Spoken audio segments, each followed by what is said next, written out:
Écoutez, bonsoir à tous. Je suis vraiment ravi de pour vous retrouver sur ce double live Facebook et Insta. Il y aura un replay et il y aura aussi le replay sur YouTube. Donc, du coup, comme ça, tout le monde pourra en profiter. J'ai le plaisir et l'honneur d'accueillir mon ami Vincent Nochez, qui est en Belgique et qui est en plein dans ses bureaux en train de travailler. D'ailleurs, ça travaille dur derrière lui, si vous entendez. C'est sa petite Ouais. femme qui a assez son anniversaire. On lui fera une petite surprise tout à l'heure, mais voilà. On n'en dit pas plus. Bon, Vincent, moi je te connais, mais les gens qui sont là, certains te connaissent, mais pas forcément tout le monde. Est-ce que tu veux bien te présenter? Super. Mais déjà, Benoît, je tiens déjà à te remercier pour l'invitation. Ça fait super plaisir. J'adore échanger avec toi. Donc ça, c'est cool. Alors, pour me présenter en deux, trois mots, donc moi, c'est Vincent Mochet, j'ai 35 ans. Je viens de Belgique et voilà, je suis entrepreneur depuis maintenant plus de 5 ans, je veux dire full time. Donc voilà, en gros ça. Ok, quel a été pour toi justement, on va parler un petit peu de ton parcours, on va parler un petit peu de ton Bon, histoire, mais pour toi déjà, tiens, c'est quoi être un entrepreneur aujourd'hui en 2020? alors, c'est quoi être entrepreneur? Je pense que c'est une personne déjà qui reprend contrôle de sa vie, parce que bon, on a souvent l'habitude de subir les choses de la vie, subir un peu le quotidien, etc. Et pour moi, entrepreneur, c'est vraiment se dire, OK, je reprends un peu contrôle de moi-même et je crée surtout quelque chose qui peut m'amener à ce que je veux le plus, que ce soit financier, que ce soit en termes de projet X ou Y. Mais voilà, pour moi, l'entrepreneur, c'est vraiment un nouveau type de personne qui se doit d'être de plus en plus nombreux.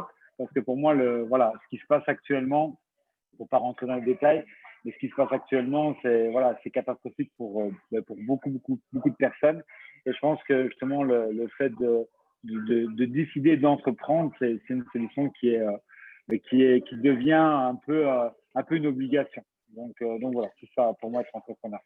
Toi, tu veux dire que le mindset à avoir, c'est d'abord, avant tout, alors effectivement, il y a un côté business, etc., mais c'est d'avant tout d'entreprendre sa propre vie déjà avant tout. Ouais, déjà prendre décision de se dire euh, ok, je subis un système depuis toujours, je suis un peu les rails du système, mais est-ce que ce que je fais depuis des années me permet d'avoir vraiment ce que j'ai vraiment envie au fond de moi?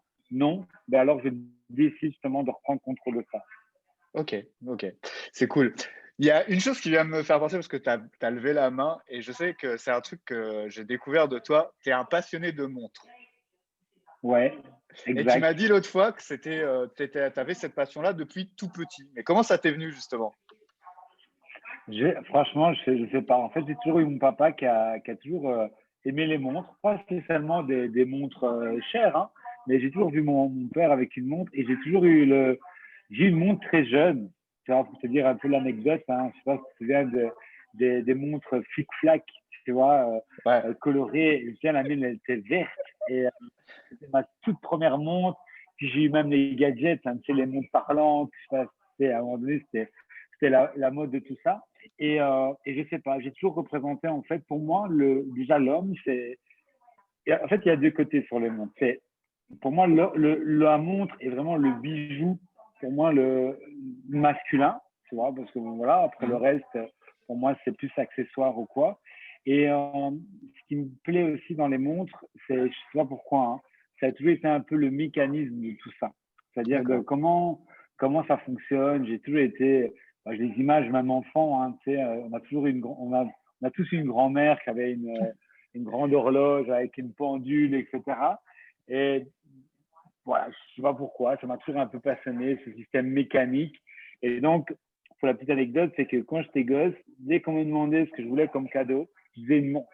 Et mes parents, ils disaient toujours, tu veux que tu veux une montre encore cette année? Je dis oui. Et ce que je faisais, dès que j'avais une montre et que je m'en lassais un petit peu, j'étais spécialiste de ça, c'est que je les décomposais dans le sens où je changeais les bracelets de l'une ou de l'autre, je mettais les bracelets sur l'une, les bracelets sur l'autre et je changeais le style. Voilà pourquoi j'adore les montres et je kiffe vraiment très, très, très Ouais. fort les montres. Alors, je sais que sur tes réseaux sociaux, et puis je partagerai le lien pour vous retrouver Vincent tout à l'heure. euh, tu en as partagé plusieurs d'un certain standing, mais c'est aussi un investissement. Et moi, c'est quelque chose que j'ai découvert en fait il n'y a pas très longtemps.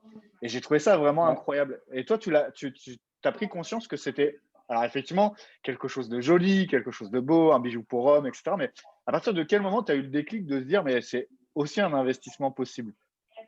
Ben, j'ai envie de te dire, je le sais même bien avant de ce que j'apprends ici sur les marchés financiers, c'est que bah, c'est à la suite de, tu sais, quand tu es passionné, tu vas sur des sites, tu vois, et puis tu vas sur des forums, et puis tu vois en fait que les gens qui achètent des montres, ce n'est pas juste d'acheter une montre pour le dire de l'acheter, mais sur les vrais en tout cas, pas ceux qui font pour la frime ou quoi, mais les vrais achètent vraiment ça par passion et tu comprends que derrière chaque modèle, ben, il y a une histoire, il y a une rareté parfois, parfois il y a certaines montres qui sont un peu plus compliquées à avoir que d'autres, des délais plus longs et ce qui provoque parfois un peu des augmentations entre guillemets de valeur. Et en fait, j'ai fait ce lien-là en me disant, mais c'est génial parce que c'est quelque chose qui te passionne et t'importer. Et en même temps, ben, ça vaut de l'argent et ça peut en valoir encore plus. Que je prends l'exemple d'une voiture. Pour moi, une voiture, malheureusement, sauf certains modèles de voitures, etc., enfin, c'est un débat. Mais en général, une voiture, voilà, tu achètes, même la plus belle des voitures, tu sors du garage, elle a perdu 20%. En gros, je ne te parle pas d'une Lamborghini spéciale ou quoi que ce soit, mais une voiture normale. Les montres, il y a vraiment quelque chose qui est derrière. Et puis, voilà, je me suis dit, un truc que tu kiffes et en plus de ça, ça peut devenir un investissement, ben c'est top. Et d'ailleurs, j'en ai beaucoup parlé avec Maxime Pierre qui commence un peu à craquer par rapport à ça. Et parfois, il me fait des petits messages en me disant, comme ça, s'il voit le live, il va rigoler. Il me dit, t'aimes bien celle-là je vais peut-être m'acheter. Voilà, parce que je pense que voilà, c'était Ok. du hasard en fait. Alors, deux dernières questions sur ce sujet-là. Quelle est la marque que tu préfères pour son histoire, pour son peut-être tout ce qu'elle amène, et quelle est la prochaine montre que tu rêverais d'avoir? Voilà. Ouais, c'est un peu bateau, mais moi, pour les traditionnels, moi, je trouve que Rolex, c'est Rolex. C'est-à-dire que pour moi, Rolex, j'ai toujours un peu cette image de le gars qui a une Rolex, mais c'est un cap, tu vois. T'as plein de marques, tu vois, mais je trouve en termes d'image, c'est comme si tu passais un cap. Et je peux revenir même tu sais, dans le marketing relationnel aussi. Tu as souvent eu dans beaucoup de compagnies, c'est souvent, voilà, cette marque qu'on va mettre en avant. Dès que tu passes un cap, tu reçois ta Rolex, entre guillemets. Et voilà, moi, franchement, Rolex, mais la prochaine vraiment que je voudrais avoir, c'est une Patek Philippe. Mais là, c'est assez cher. Mais voilà, je trouve elles sont magnifiques. Et voilà, après, il y en a tellement que. Ouais, il y a du choix et pour tous les prix. Et Ouais, effectivement. c'est ça. Bah, écoute, ouais, bah, ravi en tout cas de partager ce petit moment de passion avec toi. Bah, justement, est-ce que ça a été aussi un de tes, on va dire, un espèce de pourquoi de se dire, bah, je peux me payer des montres aussi si je deviens entrepreneur? Oui, parce que j'ai toujours eu un peu. Allez, j'ai toujours eu un peu. J'ai toujours aimé les belles choses. Pas spécialement extrêmes ou quoi, mais vraiment les belles choses qui ont une histoire. Parce qu'encore une fois, pour moi, une montre, ce que je pense toujours, c'est que tu as limite une personne ou tu as des personnes qui ont travaillé sur cette montre. Et je trouve que il y a un passé beaucoup plus intéressant que quelque chose qui est fabriqué spécialement à la chaîne ou quoi que ce soit, tu vois. Ouais, Ok, tu vois. d'accord. Donc, tu te lances 5 ans, tu te lances le challenge de te lancer à 100% dans l'entrepreneuriat. Alors, quels sont les points positifs que tu as dans le salariat que tu as gardé Mhm. et Mhm. quels sont aujourd'hui les points négatifs de l'entrepreneuriat? Parce qu'on fait toujours l'inverse. Là, moi, j'ai vraiment envie de t'entendre sur ces deux aspects-là, Ok. c'est-à-dire que les aspects positifs du salariat, qu'est-ce que tu en gardes? Et puis les aspects négatifs de l'entrepreneuriat, parce qu'il y a malgré tout, il y en a quelques-uns. Alors, Bon. salariat, pour moi, c'est de l'expérience. Déjà, expérience et apprentissage. J'ai envie de dire que c'est même bien de passer par le salariat. Parce qu'en fait, quand tu passes directement au moins par le salariat, ben, ça te permet déjà de savoir ce que tu ne veux plus, mais surtout, c'est de l'apprentissage en positif et de l'échange. Après, ça dépend les métiers. À un moment, par exemple, je travaille avec des équipes, donc les échanges avec les collègues, j'ai de très bons souvenirs aussi en tant que salarié, avec mes anciens collègues quand j'étais éducateur spécialisé.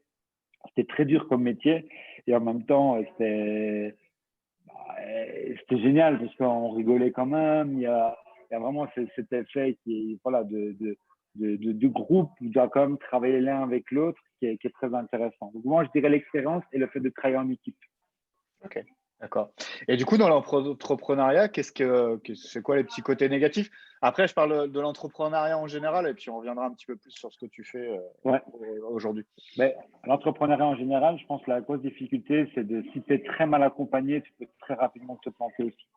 C'est-à-dire que si t'as pas, moi, c'est ce que j'ai un premier échec, on va dire, dans l'entrepreneuriat les premières années parce que je me suis lancé, mais j'ai pas spécialement été guidé, entouré par les bonnes personnes, tu vois. Ou alors, voilà, on te guide, mais par des salariés qui expliquent comment entreprendre. Tu sais, souvent les, voilà, les organismes qui suivent un peu les personnes qui entreprennent, en général, ils n'ont jamais été entrepreneurs une fois dans leur vie.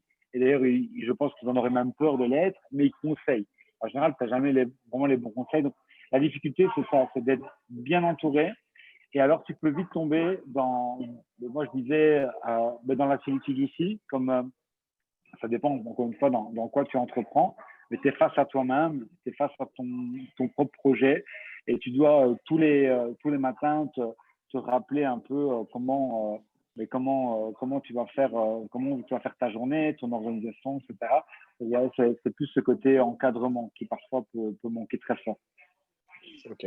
Alors aujourd'hui, tu as quand même une belle réussite. Tu es quand même considéré et tu es un leader européen incroyable dans l'industrie du marketing relationnel. Aujourd'hui, tu as pratiquement un millier de personnes qui te suivent, qui te font confiance. Quelque part, est-ce que pour toi, le marketing relationnel, c'est pas justement le bon mix entre l'entrepreneuriat et le salariat? 100%. 100%. Moi, c'est ce que je dis tous les jours. Je vais te dire, moi, quand j'ai voulu entreprendre à l'époque, j'avais plusieurs projets. J'avais même, quand j'étais très jeune, je voulais lancer une marque de vêtements, etc. Mais j'ai vite compris que ce qui bloque les gens à entreprendre, c'est les difficultés que j'ai connues aussi. Financièrement, c'est-à-dire que voilà, il faut pas beau avoir la plus belle des idées, mais si t'as pas un rond, c'est parfois un peu compliqué, ou alors il y a toujours moyen, hein, mais parfois ça peut être un frein qui peut être assez gros. L'idée, parce que là aussi, parfois des gens ils ont l'argent, mais ils ont aucune idée, tu vois, et quelqu'un qui n'est pas créatif, qui a beaucoup d'argent, pour moi ne fait quand même pas ça va quand même stagner et ça va être compliqué. Donc pour moi c'est ça vraiment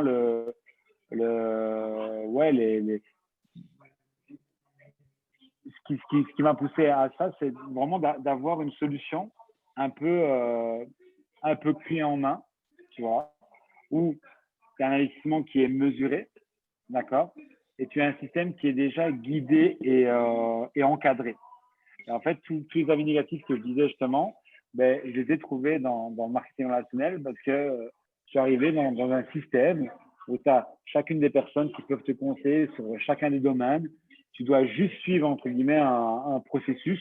Après, tu gardes ta personnalité, tu fais les choses un peu comme tu les veux, etc. Et voilà, pour moi, c'est vraiment la meilleure solution. On n'imagine même pas que là, on dit c'est génial, etc. Et pour moi, dans les prochains mois et prochaines années, ça va devenir même un vrai mode de fonctionner qui sera extrêmement reconnu. C'est pour ça que moi, je suis pour assumer que je fais du marketing relationnel. Je ne suis pas pour dire ouais, mais il faut changer de nom parce que les gens ils ont peur, etc. Non, ils doivent s'y habituer parce que pour moi, si ça marche pour moi, ça va fonctionner pour plein de personnes, peu importe la petite histoire de l'un ou de l'autre. Voilà, pour moi, c'est très positif comme industrie. Bien sûr. En fait, aujourd'hui, moi qui ai évolué dans différents secteurs d'activité, de toute façon, on parle de marketing relationnel, mais ça reste de la recommandation, ça reste de l'apport d'affaires. Enfin, on parle d'affiliation. Il y a plein d'autres noms aujourd'hui que d'autres entreprises beaucoup plus traditionnelles utilisent. Et c'est simplement d'utiliser l'effet de levier du bouche à oreille. Et ça, c'est vieux comme le monde, on va dire. La recommandation, elle a toujours été. C'est juste simplement que, effectivement, derrière le marketing relationnel, comme tu le dis, il y a une structure guidée. Et moi, souvent, je dis, c'est un moyen d'entreprendre à échelle humaine et financière, parce que si tu veux ouvrir une franchise, tu peux. Du coup, tu as l'idée, tu es guidé, tu es accompagné. Mais si tu veux ouvrir une franchise d'un fast-food, on ne va pas faire de pub, mais c'est plusieurs centaines de milliers d'euros que tu dois mettre sur la Bien table. sûr. Et tu n'as pas de garantie plus qu'une autre. Oui, ça augmente les chances de réussite, mais il n'y a pas de garantie non plus. Donc, il y a quand même une prise de risque. Voilà, et effectivement, je trouve que Et des charges mensuelles. Et voilà, là c'est quand même, voilà, tu entreprends dans le marketing. En gros, maximum, tu mets 2000 et tu as 200 euros de charges mensuelles. Quand tu réfléchis, c'est strictement rien du tout, quoi. oui, après, là, on le voit avec Lando Succide, c'est comme ça qu'on s'est connus, etc. Il y a quand même une évolution, parce qu'aujourd'hui, vous êtes les premiers à avoir des bureaux. Enfin, il y a même eu des gens de votre équipe qui ont osé créer leur propre deuxième bureau. Donc, il y a aussi cette volonté d'apporter une plus-value et une évolution, parce que ça reste une industrie, une entreprise qui aussi s'adapte à son temps et qui évolue pour offrir encore plus de qualité. Et un peu comme Amazon, qui aujourd'hui a envisagé d'avoir des boutiques, de passer en ligne au physique. Et quelque part, il y a cette dynamique-là aussi. C'est pas parce qu'on a un business en ligne que le physique, au contraire, on est quand même dans le relationnel. Bien Et sûr. justement, qu'est-ce que ça a apporté d'avoir des bureaux pour toi en Belgique par rapport à justement à ton développement de ton entrepreneuriat Alors, moi, je pense qu'il y a enfin, moi, tu sais, j'ai 35 ans et justement, je suis entre ces deux générations dans le sens où j'ai connu le marketing relationnel physique, tu vois. Et après, quand je suis arrivé chez LDS, on m'a dit non, non, mais tout se passe sur Zoom, tu vois. Et au début, j'ai dit, mais ça va pas être possible. Les gens, ils doivent être rassurés, on doit les voir, ça va pas fonctionner si on fait que. Et je pense que pour moi, c'est un mix des deux qui est vraiment très puissant parce que ça donne un peu de crédibilité. Parce que c'est vrai que quand tu dis, je peux te rencontrer dans un de mes bureaux, quoi que ce soit, ben, ah, ok, le gars, il a un bureau. Donc, en fait, il n'est pas là pour faire ça pendant 15 jours. Il a une vision. Tu vois. Donc, pour moi, ça a fait un peu de crédibilité et ça rassure les gens. Maintenant, je pense que dans ce qui se passe actuellement encore, on devrait quand même plus s'habituer à du en ligne. Ce que je veux dire, au bureau, on n'a pas des tonnes et des tonnes de personnes. C'est juste que voilà, c'est gai pour nous et parfois c'est bien pour les équipes. Mais voilà, moi je pense que ouais, ça donne un peu ce côté rassurant et ce contact humain qui est pour moi très important. Ok. Je sais que tu aimes les voyages aussi. Je sais Ouais. que tu kiffes ça, que tu rêves d'aller vivre ailleurs. Mais justement, où est-ce que tu as envie de partir? Non pas voyager, mais de t'installer. Alors ça c'est la question et je sais pas si tu sais, mais voilà, en fait à moi et NJ, on a pris décision. Là, tu poses une colle parce que on a pris décision de partir. On a pris décision de partir. Je t'avoue, voilà, on a remis un peu les choses ici. Enfin, on va clôturer pour mi-février. Et moi, j'ai plusieurs envies. Je t'avoue que l'idée de Bali, etc., est toujours quelque chose qui m'a toujours attiré. En même temps, j'ai toujours un peu un côté ville que j'aime. Tu vois, c'est-à-dire que moi, je me vois pas aller vivre à Bali maintenant. Pour moi, Bali, c'est boum, un aboutissement. Tu as fait un truc incroyable. Tu viens décompresser et voilà. Mais moi, j'ai besoin encore de cette énergie, etc.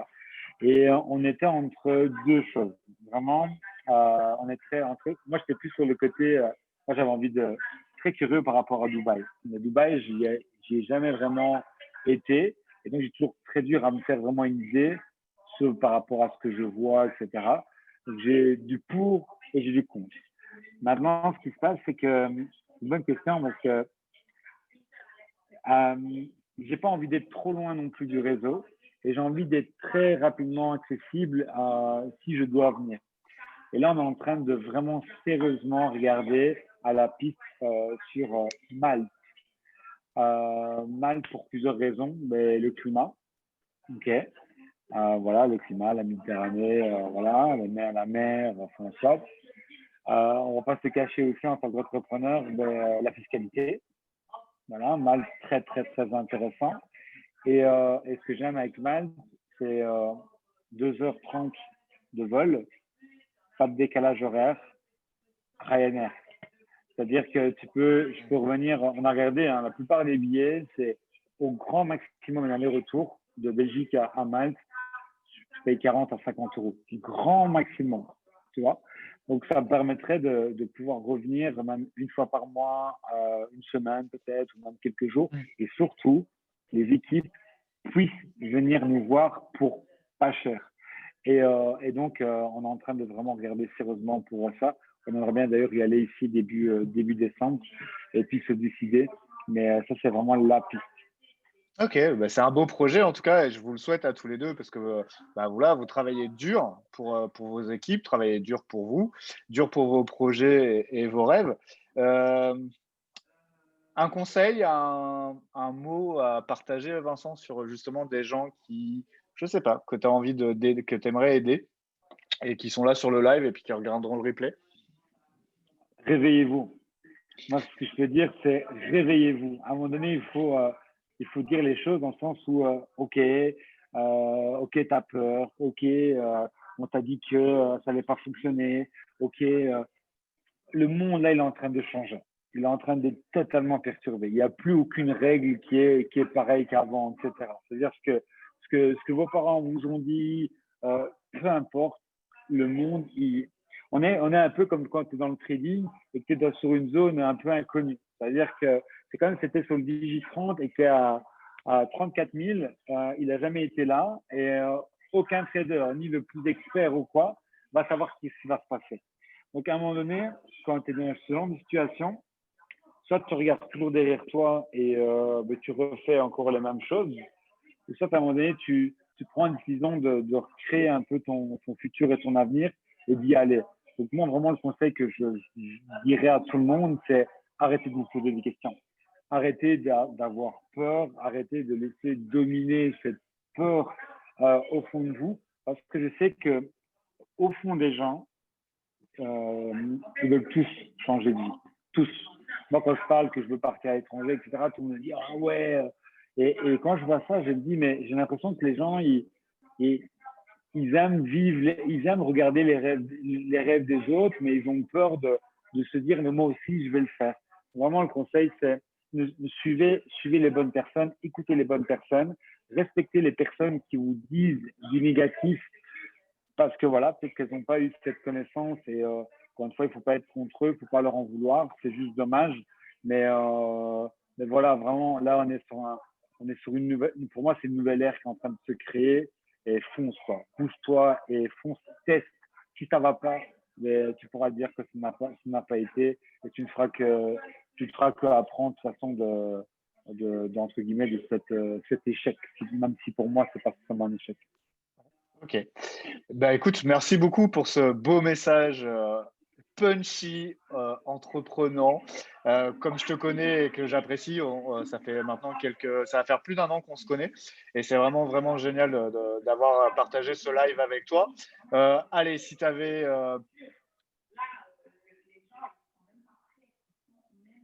un mot, juste un mot, pour dire ce que tu as partagé là avec nous sur ce live. Un mot. Un mot, c'est compliqué. Un mot. Ouais, moi, j'ai envie de dire le mot rêve. Parce que, voilà, moi, encore une fois, je dis, j'ai 35 ans et je suis un peu pris voilà, par ce stress de l'âge. Je vis très bien mon âge, mais je me suis dit maintenant, voilà, va vers tes rêves et voilà, comme je l'ai dit juste avant, fonce. Ouais, le mot rêve. Pour moi, c'est Ok. ça voilà. Ok. Bah écoute, je te souhaite des grands rêves qui se réalisent, mon ami. Bah, Plein écoute, de avec plaisir. belles choses pour toi. Et puis, bah, de toute façon, on se retrouve bientôt pour de nouvelles aventures. J'en Yes. profite justement, puisque nous sommes tous les deux à l'affiche de la convention All Star qui aura lieu le 28 et 29 novembre. Ça va être juste incroyable, un événement en ligne où on a la possibilité de vous inviter. Donc vraiment, contactez Vincent, contactez-moi. On sera vraiment ravis de pouvoir vous inviter à cet événement incroyable qu'on a, nous, vécu en réel l'année dernière. C'était au mois de novembre l'année dernière. Mais là, on redouble en online pour pouvoir partager encore à plus de monde. Et ça va être vraiment la folie parce que là, on passe à un autre niveau. C'est dingue. Ça sera vraiment avec des invités incroyables. Il y aura des surprises. Donc, contactez-nous, ça sera vraiment incroyable. Merci encore, Yes. Vincent, pour ce live. Avec plaisir et merci à toi encore.